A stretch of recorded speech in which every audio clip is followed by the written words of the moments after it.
Le ventre m'a tué.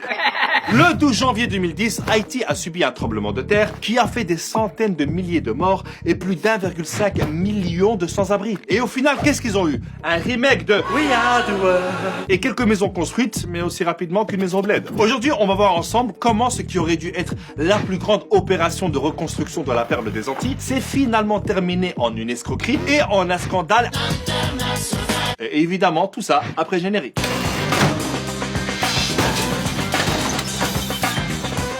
Il faut savoir que Haïti a été l'une des colonies les plus riches et la première république noire a proclamé son indépendance en 1804, soit 2-3 jours avant le lancement de Vivement Dimanche. Mais ça lui a coûté une dette coloniale à la France de plus ou moins 17 milliards d'euros d'aujourd'hui qu'elle n'a fini de payer qu'au milieu du XXe siècle. Mais bon, après quand tu commences une histoire et qu'il y a les termes dette coloniale, t'imagines bien que ça finira aussi mal que Macron qui parle anglais. I don't like what you did in front of me. Faut savoir que le pays n'a jamais réussi à bien se développer et il est toujours dépendant des ONG et des organisations humanitaires. À tel point qu'on la surnomme la République des ONG. Depuis le tremblement de terre en 2010, t'as plein d'ONG et d'organisations humanitaires qui ont débarqué comme les Avengers mais version Bollywood.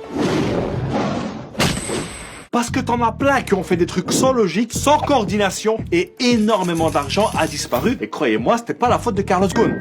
Eh, c'est notre territoire ici, tu vois bien qu'on est en train de distribuer de la nourriture. Ouais, ben nous on a des camions avec des couvertures. J'ai faim, j'ai froid. La ferme! Tu vois pas qu'on est en train de te sauver la vie là? C'est un truc de fou! La politesse!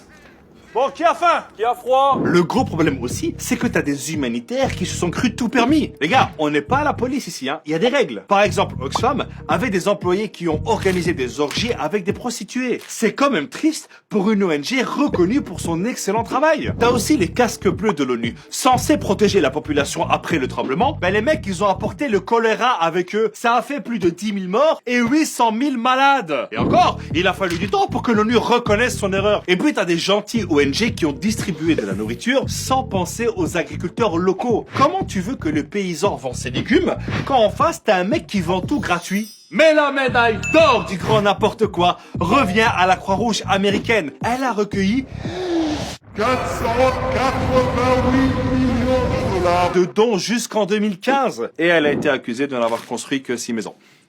Les gars, Haïti, c'est un pays. C'est pas un Monopoly. T'as aussi l'agence américaine d'aide au développement qui a débloqué 2,5 milliards de dollars d'aide. Et bien sur tout ça, il n'y a que 2,6% qui a été versé directement aux entreprises ou associations haïtiennes. Le reste...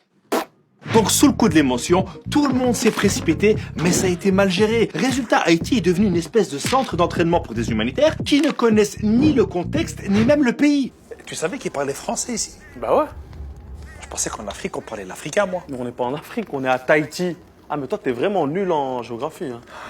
On en apprend tous les jours. Hein. Vous avez faim, monsieur? Non, non, non, non, il a froid, il a froid. Et avec tout ce gâchis, tu dois encore rajouter la corruption généralisée des dirigeants. La Cour des comptes haïtienne vient de remettre un rapport sur le plus grand scandale de détournement d'argent de l'histoire d'Haïti, concernant l'affaire du Petro-Caribé et le détournement de 3,8 milliards de dollars qui a impliqué 4 présidents et 6 gouvernements. Du favoritisme, des contrats sans obligation, des budgets doubles, une quinzaine de ministres et même l'actuel président Jovenel Moïse sont pointés du doigt. Le grand fillage est arrivé. Le président Moïse est rejeté par tous les partis et la population. Donc d'un côté, t'as un Moïse qui divise la mer en deux pour faire passer son peuple. De l'autre, t'en as un qui divise le peuple pour faire passer l'argent. Jean-Michel, jeu de mots? Le mec, il gouverne par décret et il est protégé par des centaines de militaires et de mercenaires recrutés par la firme américaine Blackwater. Ça veut dire au noir en français. Ouais, c'est toujours plus stylé en anglais. 10 ans après le tremblement de terre et l'intervention internationale, le pays s'est encore plus appauvri et la criminalité a explosé. Le peuple haïtien proteste depuis 2 ans contre l'injustice et la classe politique corrompue. Ah, là-bas, c'est pas des gilets jaunes qui doivent être distribués, hein, mais des gilets pare-balles. Avant le séisme, Haïti était classé 149e sur 182 selon l'indice de développement humain. Aujourd'hui, malgré toute cette aide humanitaire, le pays est classé 168e. Et il y a toujours des problèmes d'insécurité, de maladies et il manque de tout. Je pense pour sortir de ça, il faudrait une vraie enquête. Et quand je te parle d'enquête, je te parle pas d'un sondage fait par des ONG à la sortie d'un métro, mais d'un vrai bail à l'échelle internationale pour savoir qui sont les responsables de ce pillage. Je pense que la France devrait aussi revoir son histoire et rembourser sa dette d'indépendance à Haïti. Ce qui, je pense, lui permettrait de s'en sortir un peu mieux. Notre présence ici n'a pas laissé que de bons souvenirs. Nous, on est avec le peuple. Ils sont debout comme ils l'ont fait à l'époque pour gagner leur indépendance. Et évidemment, n'oubliez pas de partager cette vidéo pour sensibiliser un maximum de monde. Et comme dirait mon proverbe, celui qui partage la vidéo